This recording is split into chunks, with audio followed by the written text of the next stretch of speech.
नमस्कार। शक्ति तंत्र में आपका स्वागत है। जब मैं माँ काली के शरण में गया तो मुझे उनकी पूजा उपासना कैसे करना है इसका भी मुझे कोई जानकारी नहीं था। सब लोग कहते थे कि माँ खून चाहती है, खून चढ़ाओ तो माँ प्रसन्न होती है। इसलिए मैंने अपने हाथ को काटा, रक्त निकालकर माता के चरणों में अर्पित कर दिया। इससे क्या होगा, मुझे इसके विषय में कुछ भी जानकारी नहीं थी। अब मैं माता को देख देख कर इतना रोने लगा कि मैं उस स्थिति को बता नहीं सकता। उनकी मूर्ति को देखकर ही मेरी आंखों में इतने आंसू आने लगे। फिर पता नहीं मेरे अंदर ऐसा कौन सा भाव उत्पन्न हुआ जो माता को मतलब मैं एक छोटा 5 साल का बच्चा बन गया हूँ, मुझे ऐसा एहसास हुआ और माँ को रो रो कर पुकारा। इतना रो रहा हूँ कि जब तक माँ नहीं आएगी तब तक आपको यकीन नहीं होगा कि उस वक्त मेरी स्थिति बहुत ही दयनीय थी। मैं एक सदमे में था कि मेरा गुरु ऐसे कैसे कर सकता है। और जब तक आप गुरु से दीक्षा प्राप्त नहीं करोगे तब तक शक्तियां आपसे संपर्क नहीं साधेगी।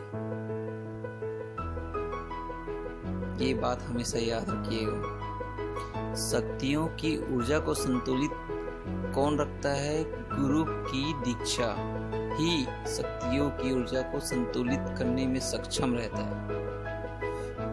और मेरी गुरु भक्ति माता जानती थी।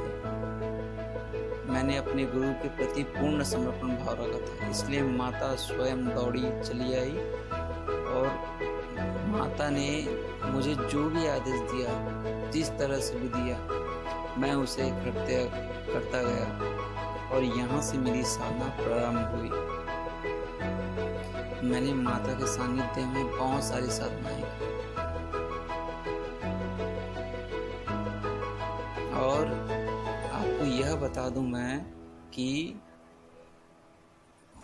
बहुत लोग यह कहते हैं कि आप 10 महाविद्या की उपासना कर लीजिए, पूजा कर लीजिए तो आपके ऊपर ना तंत्र होगा ना मंत्र होगा, या फिर ये साधक आप इनको प्रसन्न कर लीजिए तो ये होगा। एक बात हमेशा याद रखिए, तांत्रिकों के लिए तांत्रिक देवी अलग होती है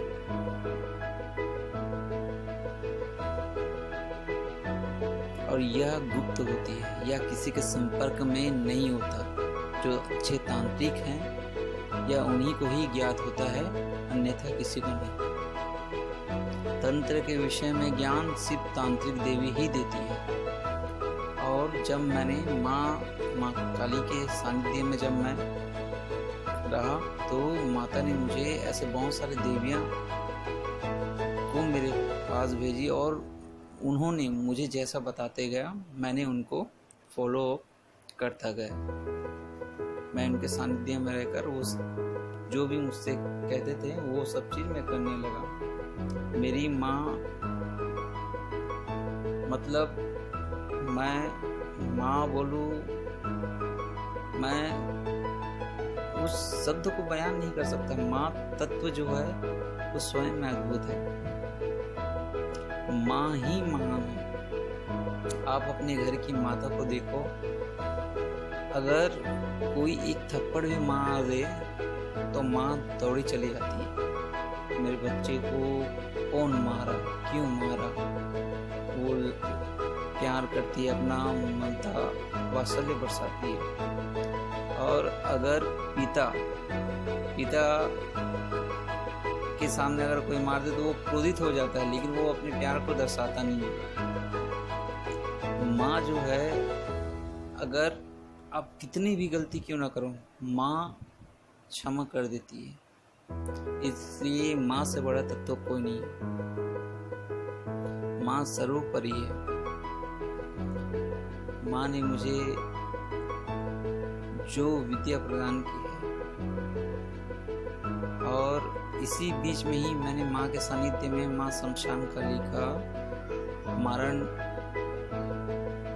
जो गुप्त सावन मंत्र है, माँ काली के सानिध्य में ही मैंने प्राप्त किया है। और आपको यकीन नहीं होगा, माँ शमशान काली को मैंने नींबू में, सिर्फ नींबू की बलि में ही उनको मनाया था, माँ शमशान काली।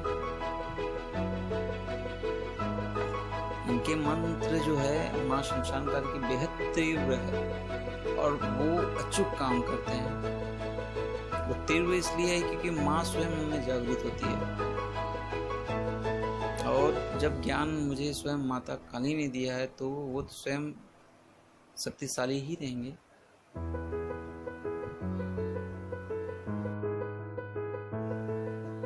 अब देखिए, माँ के सानिध्य में मैंने आज तक भैरव साधना नहीं की है, लेकिन माँ के सानिध्य में मुझे भैरव जी के दर्शन भी होंगे। और माता जी जो है डायरेक्ट वीरभद्र भैरव, उन्हें मेरे पास भेजा। जब वीरभद्र भैरव जी मेरे पास आए तो मैंने उनको कहा, हे प्रभु, मैं आपको प्रणाम करता हूँ क्योंकि मेरी माता ने आपको यहाँ मेरे पास भेजा है, लेकिन मैं आपको क्या दे पाऊँगा? कुछ भी नहीं, आप मेरी स्थिति जानते हैं। तो उन्होंने कहा, ठीक है बेटा, अगर तू शराब पिएगा तो उसे चढ़ा देना, अगर तू मांस का सेवन करता है तो उसको मेरे नाम से चढ़ा देना। बस यही दो शब्द ही बोले उन्होंने। और मैं जब भी मांस मदिरा का सेवन करता हूँ तो उनके नाम से छोड़ देता हूँ। और ऐसे बहुत सारी शक्तियाँ हैं जो आपको इस विषय में कोई जानकारी नहीं होगा, जो तांत्रिक शक्तियाँ हैं, देवियाँ हैं। और ये क्या है, दुनिया के बीच में आना ही नहीं चाहती, क्योंकि लोग जो है भ्रम के जाल में फंसे हुए हैं ना, इसलिए। तो अगर साधक गण हैं या फिर आप शिष्य बनना चाहते हैं तो मैं उनको यही सलाह देता हूँ, और अभी तक जितने भी मेरे शिष्य हैं मैं उनको किसी भी तरह से तकलीफ में लाना नहीं चाहता, क्योंकि जो स्थिति मेरी रही है वो स्थिति आपके साथ ना दोहराए। इसलिए मैं पूरा प्रयत्न करता हूँ कि आप उसमें पूर्ण रूप से सफल रहें। और अभी बीच में ही मैंने